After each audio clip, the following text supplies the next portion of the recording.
Oh, I had never seen this straw in Japan. So in the welcome bag for new students, in there I found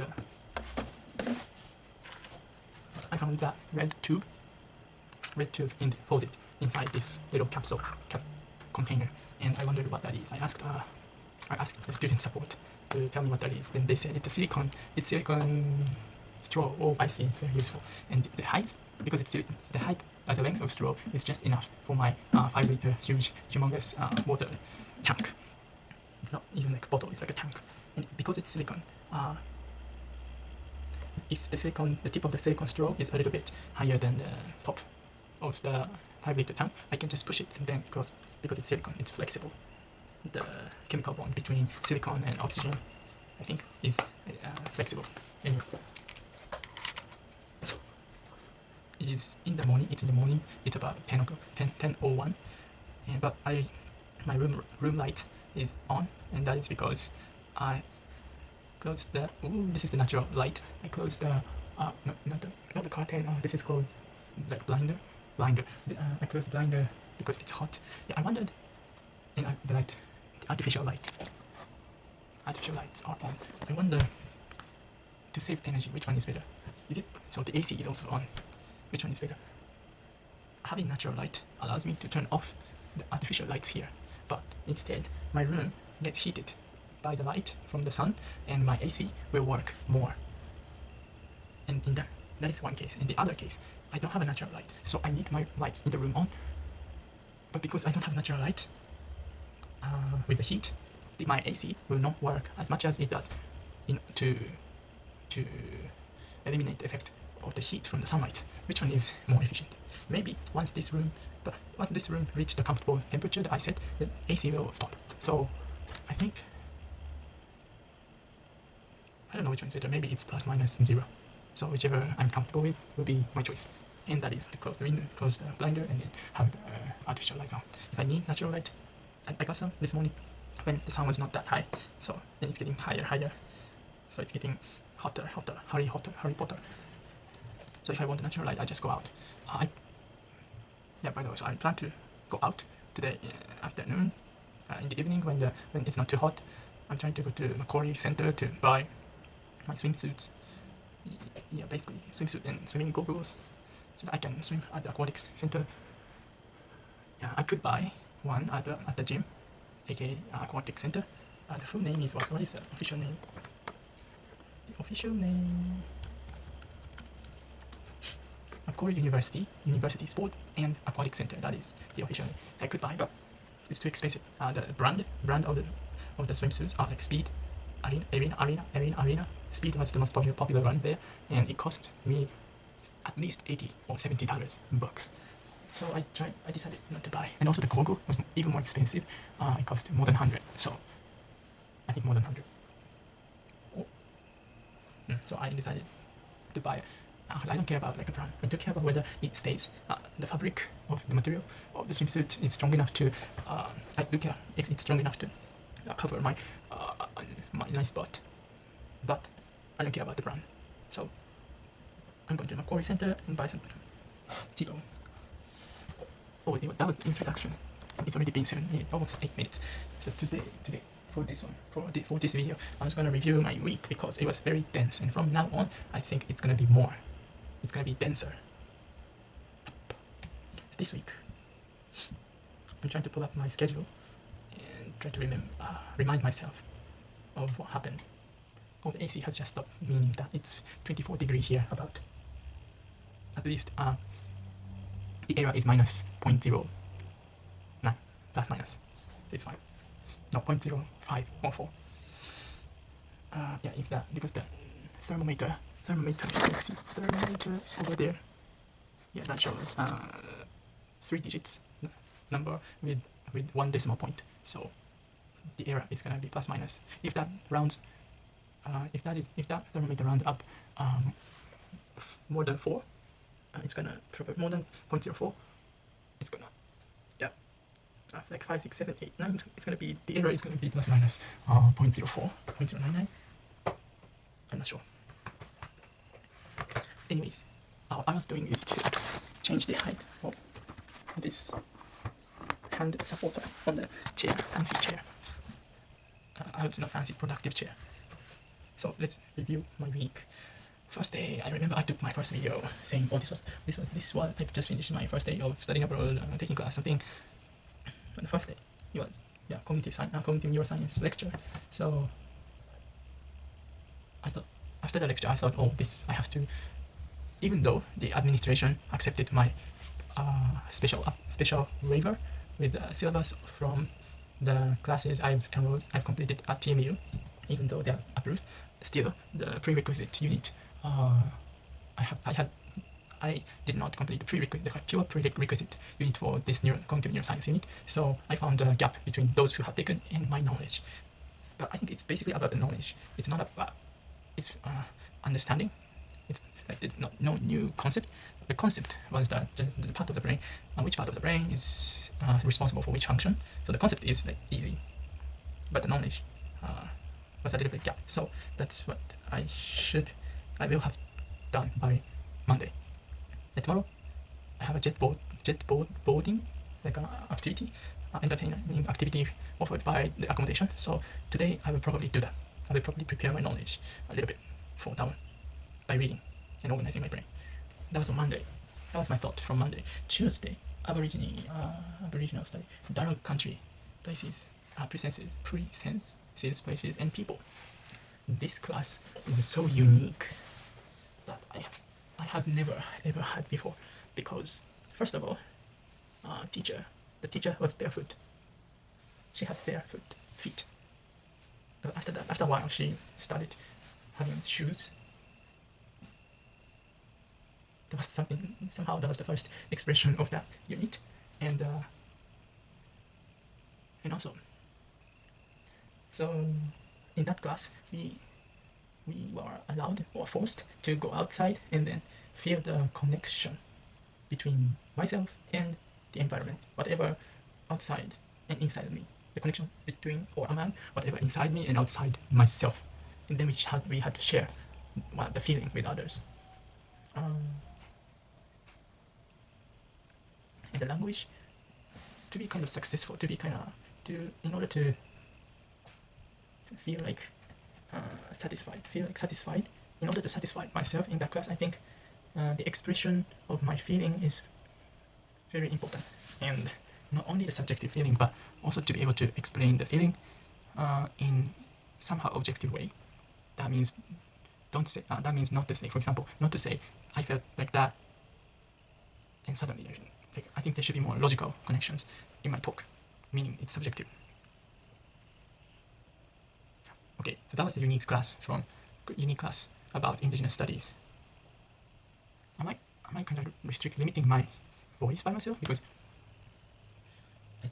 I thought if I just speak, my voice is usually loud, so I think I'm trying to make it a bit small in order not to pollute the sound in the common room or those who live near me.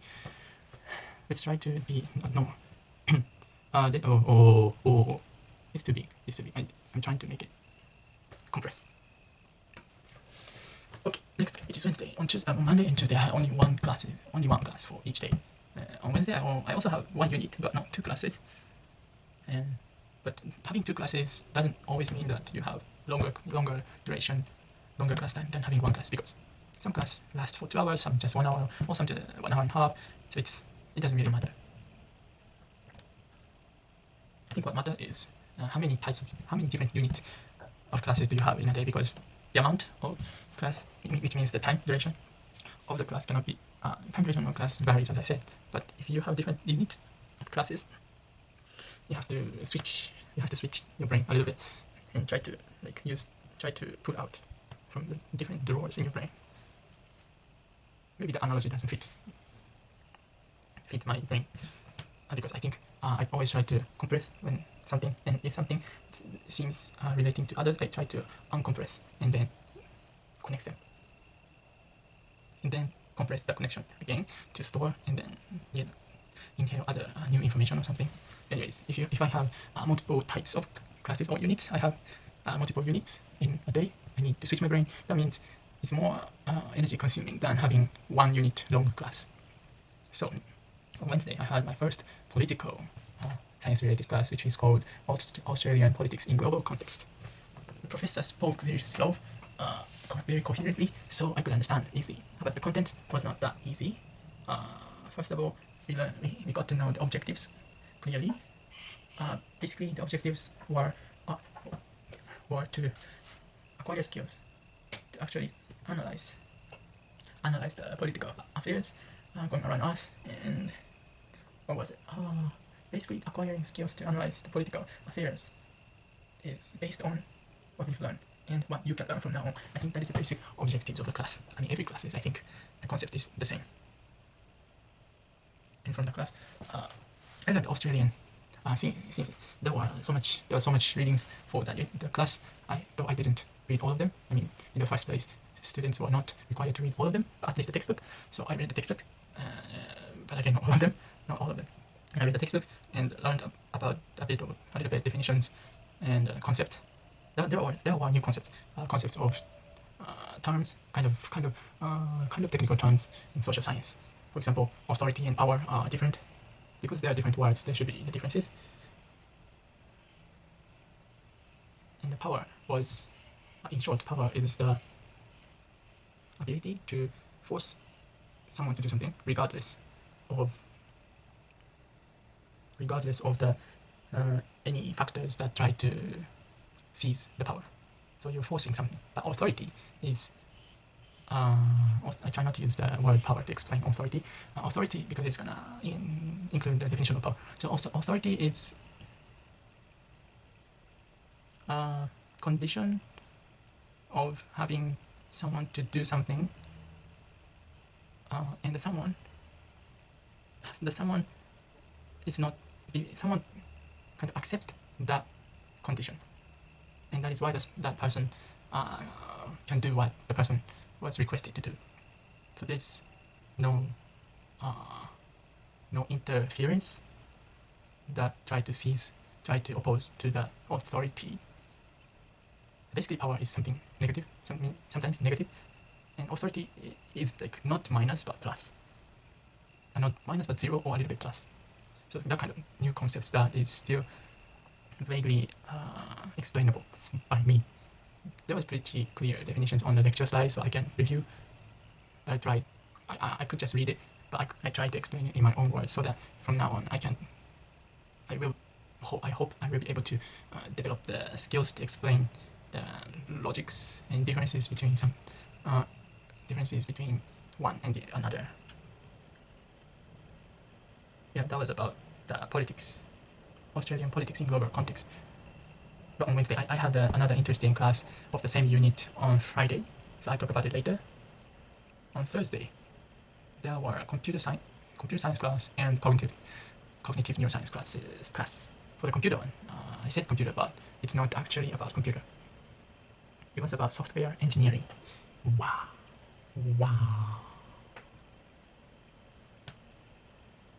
Yep, software engineering sounds very cool, but originally, I didn't attempt to enroll in the class because it sounds good. As a result, if I said software engineering, I completed the software engineering unit, and eventually, as a result, it might sound good, but it doesn't really matter. It doesn't matter.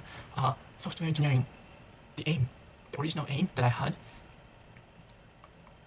on this in taking software engineering unit was that if I take this unit and learn the basics, I'll be able to develop my research in a more effective way using digital world, like soft world.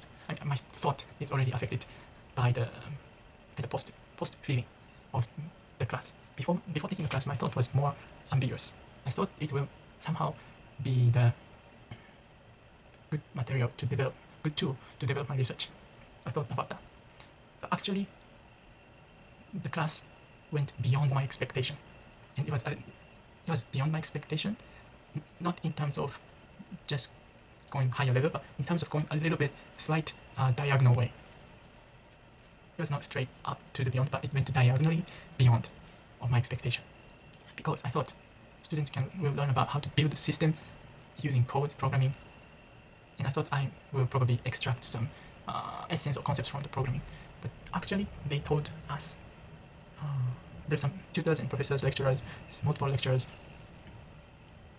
They started talking about more theoretical aspects of software engineering, and especially team, working as a team. Not especially, they also focused on teamwork.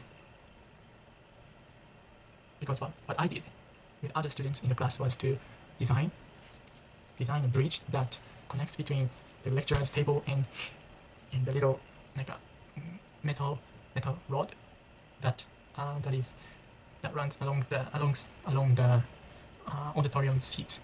And once we connect that, we have a bucket on the floor. So the teacher was a kind of client, and the client wanted us to bridge between those two parts and roll the ball from one side to the other, and then successfully drop the ball into the bucket. That was a client's demand, and the students had to volunteer and put the design, drew each team's design on the whiteboard in front of the auditorium, and the teacher, which is client, decided which design to use. And actually after that, two designs were chosen, and the team who created those designs made the bridge.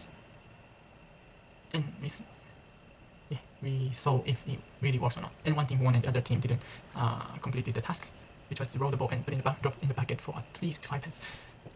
5 times. So that was about like how to design project based on the demands of clients. It doesn't have to be clients, but based on the demands and how you implement the demand into the actual shape. And also after that, how do you maintenance the shape and improve more. For that challenge, my team didn't go well. I mean, our design was not detailed or not clear enough to be chosen as one of the 2 designs. But in the next class, when we had to, by the way, the members of the team change every time. So in the next class, we were in the computer room, but we didn't use computer until the last minute when we had to write the comments for the review. They call it retrospective. But yeah, it's okay to say review for the class. We didn't touch computer, but instead we made spaghetti, like dried spaghetti noodles tower, and that was also planning and teamwork. And our team got the 2nd place, yes, but just for the first. The prize was only for the first team, which was marshmallow. And why? Because we had to put the marshmallow on the top of the tower to show that we completed our task. And how we completed is the height of the tower, and then we got the 2nd place. But in terms of the stability of the construction, I think our team was the best, by the way. Anyway, so we learned, the battery is running out. I've got to finish. We learned the team building skills and how you design the process of developing something. So that was diagonally beyond my expectation. On the same day, which was Thursday, I had a practical class for the cognitive neuroscience. There, we basically reviewed the anatomy of brain. So again, I felt that okay, now I've got to inhale some knowledge and installed a little bit of software running in my brain to understand further contents of the neuroscience. So I'm going to work a little bit on the brain anatomy. But there we also had a chance to use software, not the software I'm talking about. I've just talked about the real software to look at humans' brain using MRI images. So that was real brain. Yeah, for that class, that was it, I think. And on Friday, there's another political science class, continued from the one on Wednesday. But on Friday, we had a very small class of, including teacher, about 10 people. And the teacher, as soon as we sat down on our seats, teacher, or I'll say the first year student in the PhD, she asked whether any one of the students had any questions from the lecture. Yes, I had a question, but I didn't know if that was relevant. And I think I could just say that. But after the moment of silence, she introduced some discussion topic, so which was almost relevant to my question. So we talked about inequality. I mean, it should be relevant because the topic and my question are both from the lecture. Why did I say that? I don't know. The topic was about inequality in Australia and in global context. The topic was also interesting, but what's more interesting is the style of the class, because we had only 10 students. Everyone could technically speak for 6 minutes. 6 minutes if you try to evenly split the time of the class, which means we had 60 minutes and 10 people, so 6 minutes for each person. And that was just discussion. And we had a thought experiment in the classroom, and we I think everyone knows that there's no like end of the discussion, but we try to search for the way to resolve the problem, aka the topic question, using our knowledge, and like knowledge including different background and different perspectives. They're kind of synonyms. So the style of the class was very interesting. The teacher said, this is just the first class, so it's very free, but from now we will do some work. So it's not going to be as free as this time from the next time. So that was a review of my weekdays. It's Monday from Friday. On Saturday I saw I was going to go to the party at the university campus, but there were too many people, so I retreated from it. As soon as I saw the crowd of people lining up to even get into the party. No, I don't go to such a place. So I instead went to the sports center with Nagie-san to to get into the club, but try some fencing. Wait, the chronology is opposite. I went to the fencing and I came back to the campus and then I saw people and then I retreated. Right. From the learning of week 1, I have been outputting my thoughts into words and schematics, figures, diagrams. So after I feel like it is ready to present, I would like to present that, and I would like to present how I'm going to develop my research system. Oh, sounds good. Research systems from now on. I think the battery is running out, so let's stop. How long am I doing this? 43 minutes. Wow.